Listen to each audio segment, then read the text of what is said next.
Եվ ինչպես արդեն տեղեկացրել էի, այսօր Alpha News-ի տաղավարում մենք հյուր ունենք եւ մեր հյուրը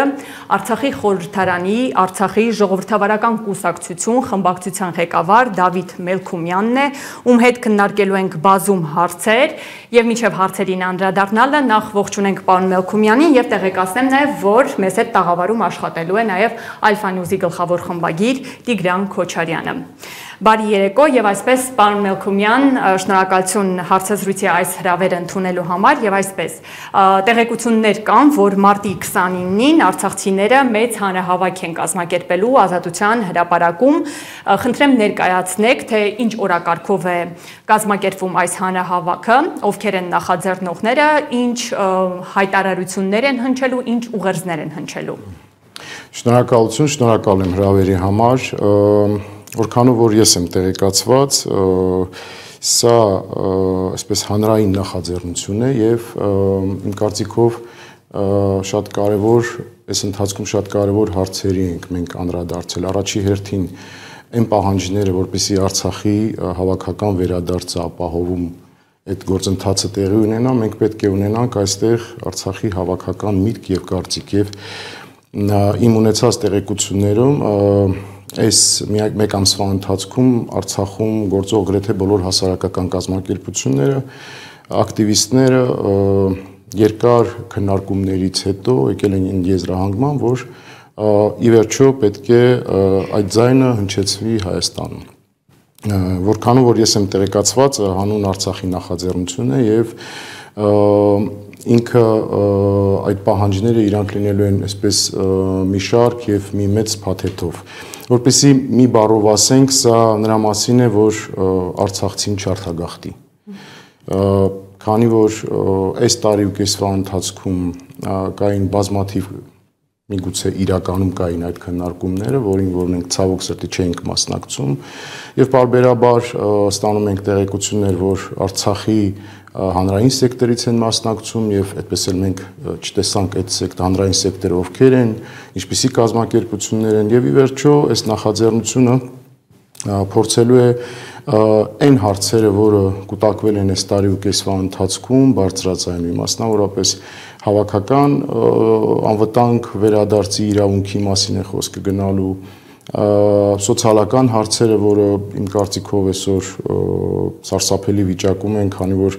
այն առաջարկները, որոնք որ ստանում են արցախցիները,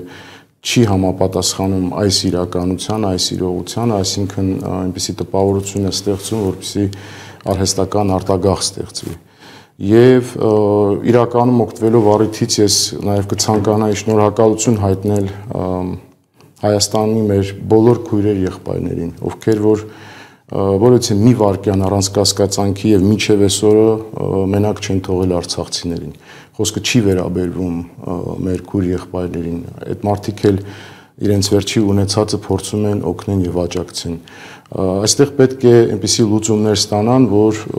առաջինը իրենք լինեն հեռանկարային, տեսեք ինչի են կապում մեկը մյուսի հետ, եթե այստեղ Արցախահայությունը այդ արտագաղթը չկանխենք, վաղը մյուս օր այդ հետվերադարձի ապահով իրավունքի պահանջատերերը ովքեր են լինելու եւ ամբողջ աշխարհով մեկ կարող է մարդիկ ծրվեն։ Իհարկե կարծում եմ, որ պետք է գերիների մասին խոսվի եւ այլ բազմաթիվ այսպես կարեւորը ես շատ բարձր եմ գնահատում, որ այս նախաձեռնությունը հասարակական հանրային նախաձեռնություն է եւ իրականում բոլոր մարդիկ պետք է հասկանան, որ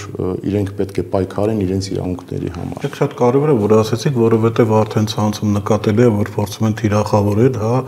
դա ինչ որ ձևի այլ երանգով ներկայացնել եւ այլն, իմ կարծիքով եւ կազմակերպիչները եւ մարդիկ ովքեր մասնակցեն, պետք է այդ ճիշտ մեսեջները ասեն, որովհետեւ յուրաքանչյուր բան էլի եմ ասում, հատկապես եթե Հայաստանում շուտ ցույց է հավաքում, փորձում են դա թիրախավորեն, կներեք Արփինե ջան։ Այո, համաձայն եմ ձեր հետ եւ ցավոք սրտի տարի կեսվա ընթացքում սա առաջի դեպքը չէ, գրեթե բոլոր այն հասունացած հարցերը, որոնք որ շտապ են անհրաժեշտ են օրակարգային են, փորձում են այսպես շեղել եւ փորձում են կապել, չգիտեմ, ինչ որ երրորդ մարդկանց հետ, դուք ճիշտ եք նկատել դա։ Պարոն Մելքումյան, իհարկե նշեցիք, որ հասարակական նախաձեռնություն է, այնուամենայնիվ կհետաքրքրի մարդկանց ինչքանով են պետական կառույցների գերատեսչությունների ղեկավարները դրան մասնակցելու, ինչ տեղեկություններ ունեք, օրինակ խորհրդարանի մասով խմբակցությունների ներկայացուցիչները, падգամավորները լինելու են, ինչու՞ չէ նաև Արցախի նախագահից տեղեկություն ունեք, թե ոչ։ Տեղեկությունը հետևյալն է, խորհուրդը ձևավորվելուց հետո մենք ունեցանք մեկ հանդիպում այդ նախաձեռնող խմբի հետ եւ նախաձեռնող խումբը ներկայացրեց այսպես իրենց օրակարգը։ Մենք միանշանակ ողջունել ենք եւ ավելին պատրաստակամություն ենք հայտնել, թե որպես շարքային քաղաքացի, այսինքն մասնակցել եւ այդ բանին եւ թե որպես կամավորական այսպես։ Ինձ թվում է սա շատ կարևոր է, նորից եմ շեշտում, որ այս նախաձեռնությունը հենց հասարակական կազմակերպություններին է եւ ակտիվիստներին է, որովհետեւ մարդիկ ի վերջո անտարբեր չեն իր ճակատագրի նկատմամբ եւ ամեն ինչ պետք չէ կապել այսպես իշխանությունների հետ։ Այսքանը։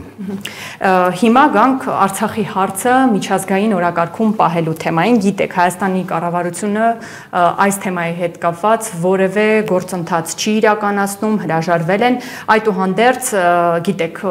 Հայաստանի նախկին արտգործնախարար Վարդան Օսկանյանն է նախաձեռնել այդպիսի մի հանձնախումբ, կոչվում է Արցախի հարցերով հանձնախումբ, համակարգողը նա է, որոշակի գործընթացներ են իրականացվում արցախցիների վերադարձի եւ այլ իրավունքների հետ կապված, բացի այդ օրինակ եվրոպական մի քանի երկրներ են ինչ որ բանաձևեր իրենց խորհրդարաններում ընդունում, որոնց ուղերձն է, որոնցով կոչ են անում, որ պետք է այո արցախցիները վերադառնան իրենց հայրենիք, այդ անվտանգության երաշխիքները տրվեն, ինչու՞ չէ նաև գերիների ազատ արձակման պահանջն է հնչում։ Դուք ինչ եք, դուք որպես արցախցի, Արցախի խորհրդարանի падգամավոր, ինչ ակնկալիքներ ունեք այս միջազգային գործընթացներից, ինչ հույսեր ունեք դրանց հետ կապված։ Շնորհակալ եմ։ Նախ հանձնախմբի մասին, հանձնախումբը օժտված է ամենաբարձր լիազորություններով, այսօր Արցախի Հանրապետության ազգային ժողովի նիստում ընդունվեց այդ որոշումը եւ տրվեց ամենաբարձր լիազորություններ այդ հանձնախմբին, որպեսզի ներկայացնեն Արցախի իրավունքները տարբեր միջազգային հարթակներում։ Եվ պետք է այդ կարճ ժամանակահատվածում պետք է արդեն արձանագրենք, որ կա բավականին մեծ լուրջ հաջողություններ, հաշվի առնելով, որ հանձնախումբը գործում է առանց այսպես պետական հզոր աջակցության, առանց այն հիմնական դիվանագիտական խողովակները օգտագործելու, այսինքն գրեթե անձնական այսպես ռեսուրսներով եւ մեր հայ համայնքի եւ մեր բոլոր մյուս այն գործընկերների, ովքեր տարիներ շարունակ մեր կողքին էին։ Եվ այո, արդեն ունենք որոշակի դրական արդյունքներ եւ երկրորդ մասը, թե ինչպիսի ակնկալիքներ ունենք։ Տեսեք, շատերը այս փուլում փորձում են ստանալ պատասխան կարճ ժամանակում ինչ ճակատագրի է արժանանալու արցախցիների այսպես իրավունքները, ճակատագիրը եւ այլն։ Չեմ կարծում, որ այս ժամանակահատվածում մենք կունենանք որևիցե մեր ուզած դրական արդյունքները, քանի որ այս ամեն ինչը բնականաբար դուք եք հետևում պայմանավորված է աշխարհում կատարվող այսպես աշխարհաքաղաքական նոր ձևավորումից, այսպես ասենք, եւ քանի որ այս թեման շոշափել ենք, տեսեք նախկինում նույն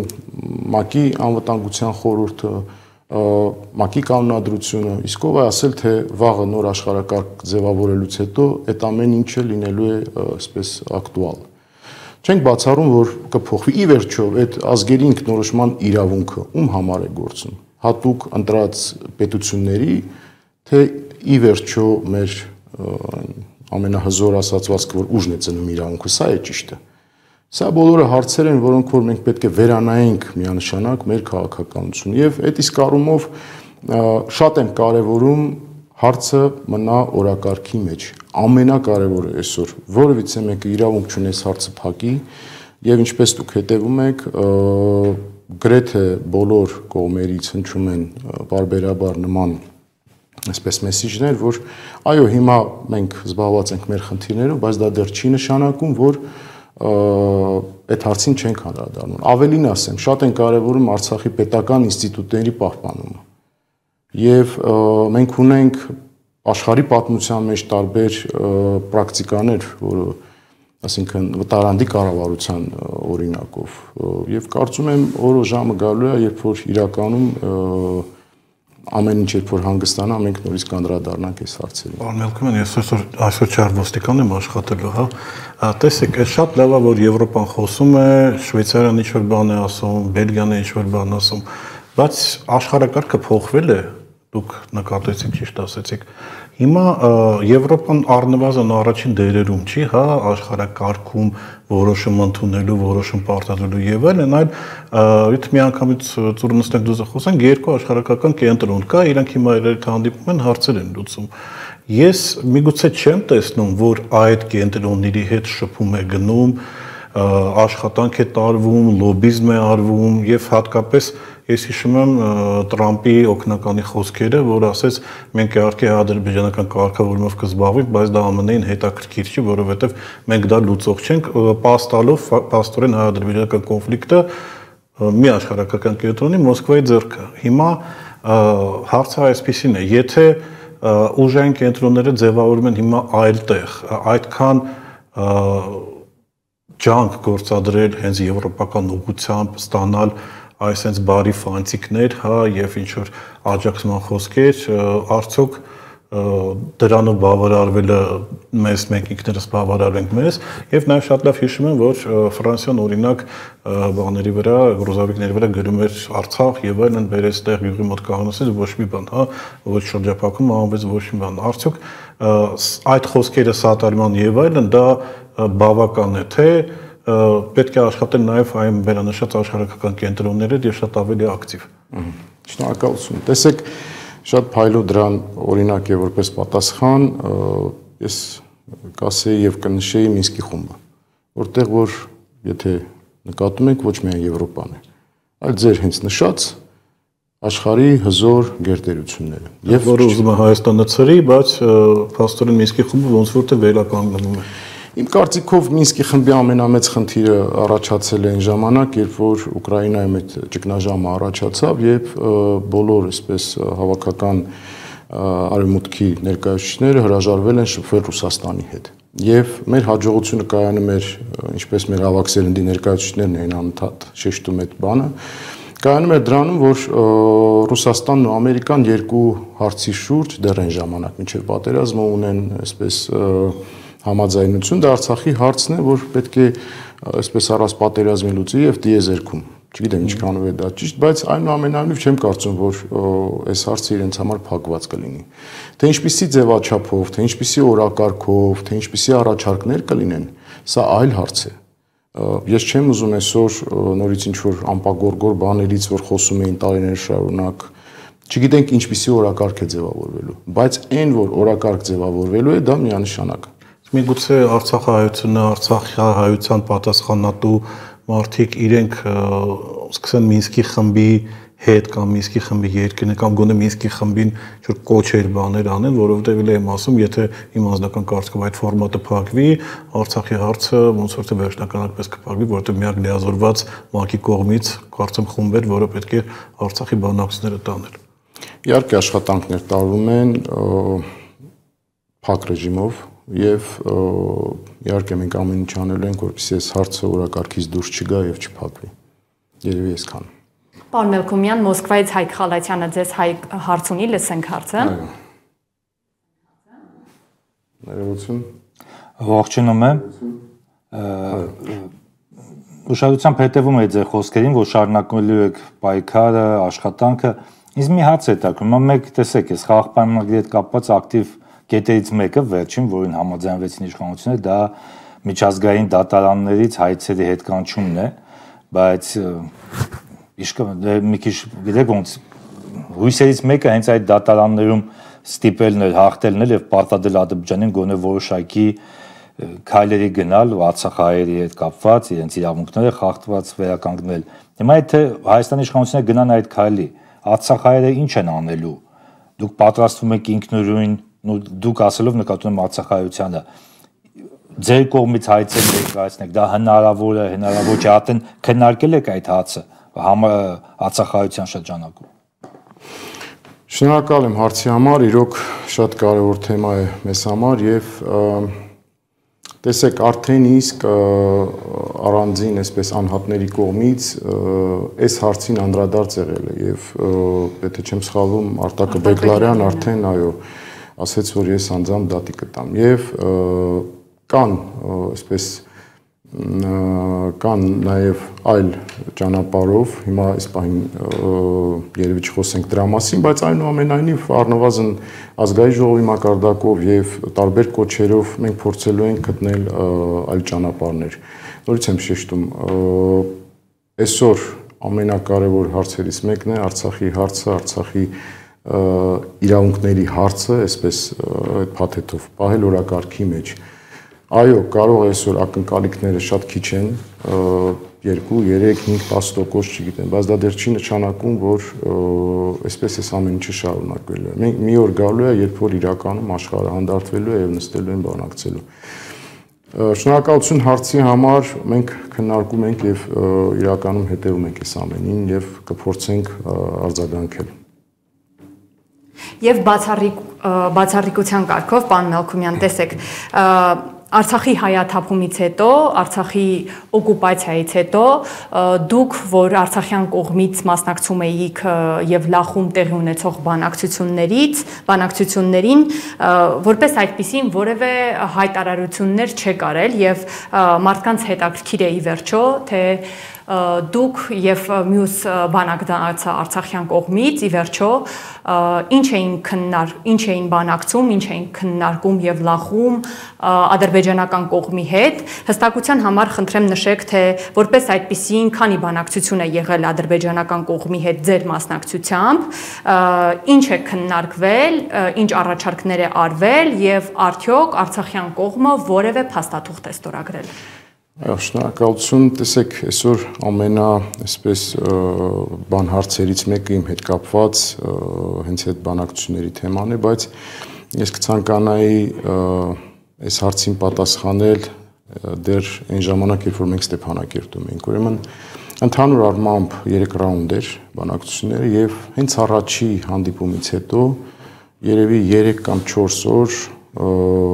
3-4 օր ու գիշեր ես հանդիպումներ էի ունենում մեր բնակչության հետ, ովքեր որ այդ պահին Ստեփանակերտում էին։ Նախ որևիցե գաղտնիք չկա, որևիցե այսպես ինչ որ իլյուզիաների մեջ, որ հատուկ ինչ որ բաներ են արել, չկա նման բան։ Այն ինչ որ տեղի է ունեցել, մեր բնակչությանը ես իմ պարտքն եմ համարել, բար առ բար խոսել եւ բացատրել։ Եվ չգիտեմ, այս մանավանդ այս վերջի ժամանակահատվածում այս ինտրիգան, որ մտցրել են,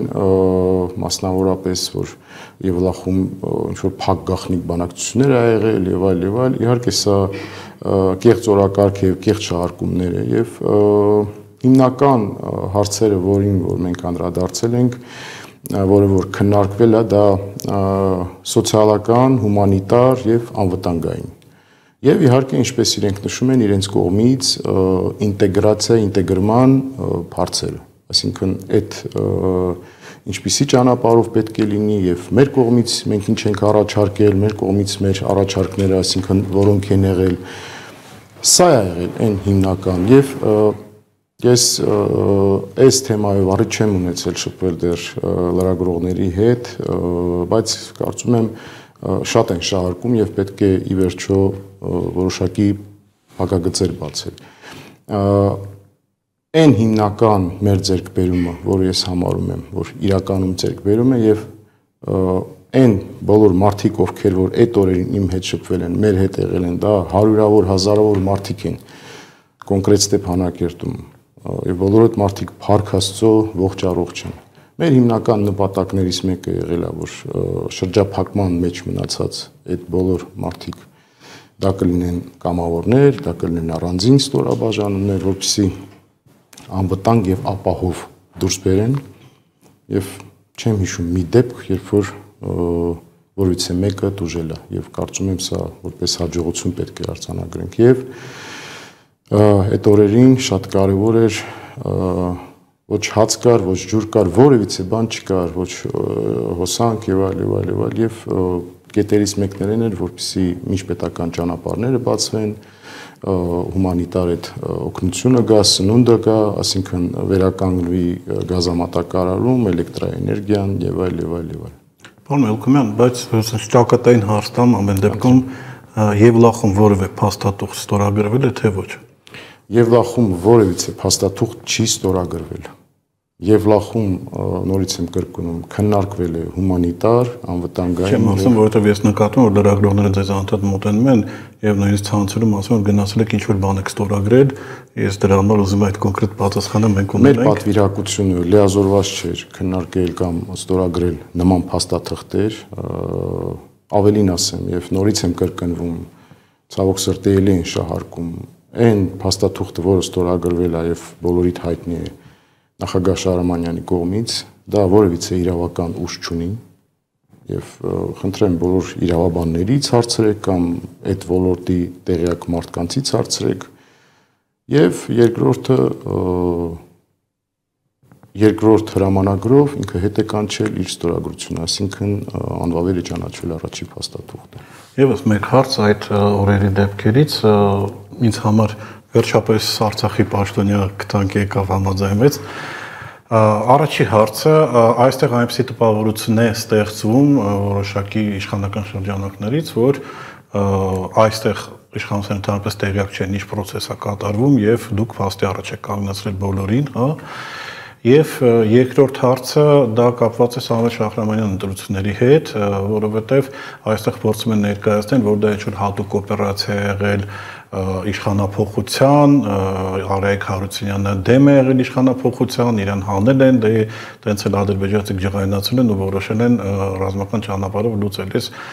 Այս երկու հարցերը, որոնք քիչ շրջանառվում են, հա, մամուլում եւ անդադ տարբեր տիպի ասեկոսներով են ավելանում, դրա պատասխանները կա։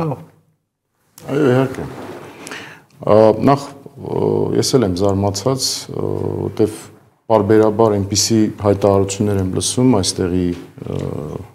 թե ակտիվիստներից, թե իշխանական որոշ այսպես թևերից, այնպես վստահ ասում են, խոսում են, թե ինչ է տեղի ունեցել ընդհուպ միջև Եվլախում, կարծես իրանք մեր հետ էին, բայց հակառակ կողմից էին ներկայացված, այսինքն եւ պետք է խոսել այս թեմաներից, որպեսզի հանրությունն էլ իրականությունը իմանա։ Նորից որևէ գաղտնիք չկար, այդ ամեն ինչը բաց էր։ Որպեսզի պատկերացնեք, ես առաջարկում եմ բացեք Երևանում տեղյակ էին ինչ է կատարվում։ Միանշանակ։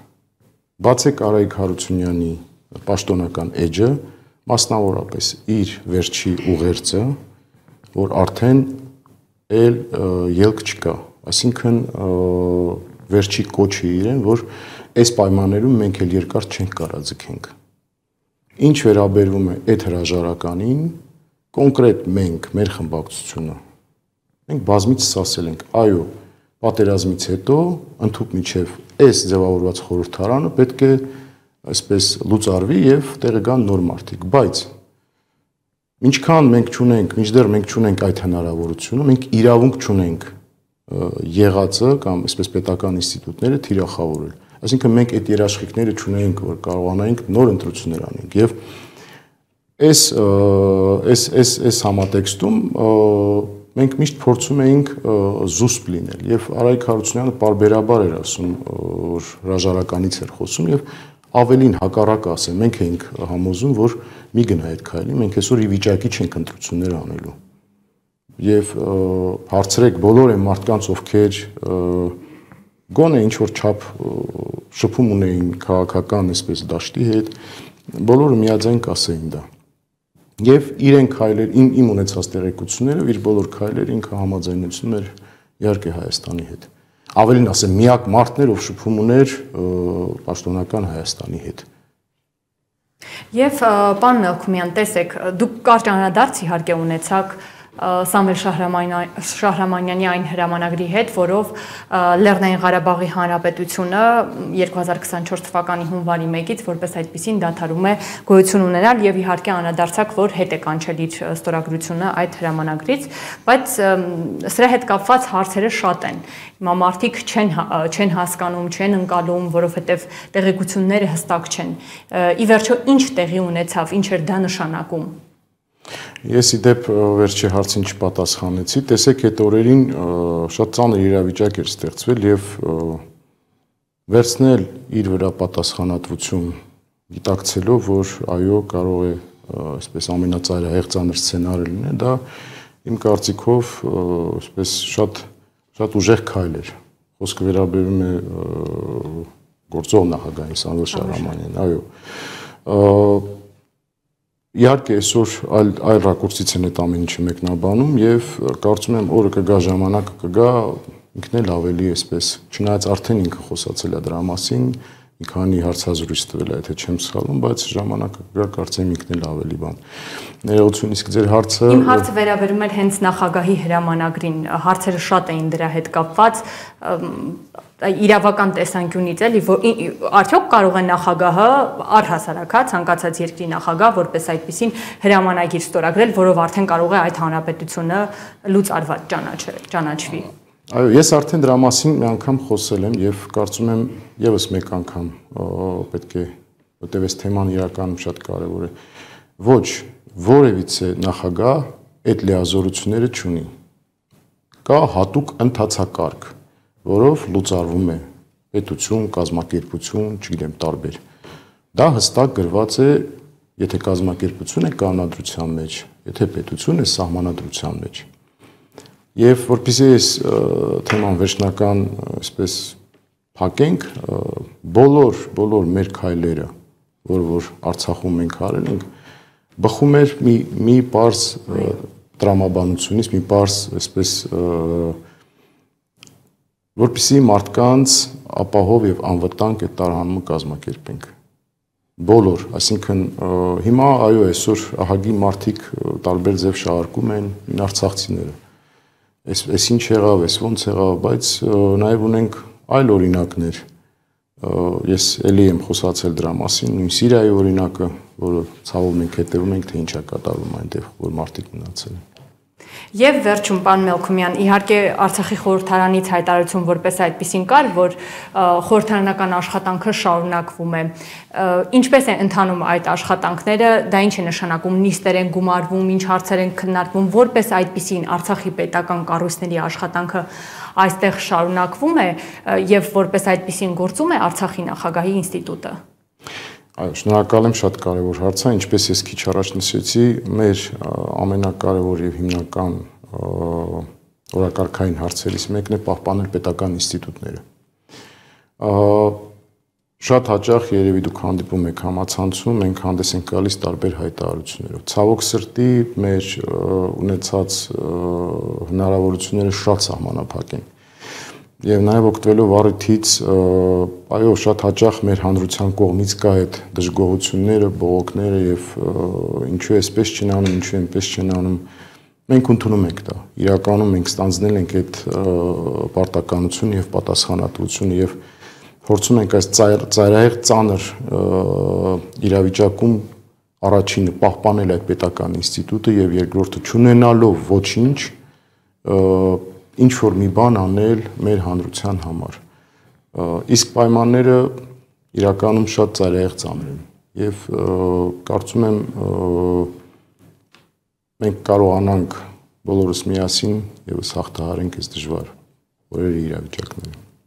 Շնորհակալություն, պարոն Մելքումյան, մեզ հյուրընկալելու եւ պարզաբանումներ ներկայացնելու համար, շնորհակալություն նաեւ ձեզ, Տիգրան։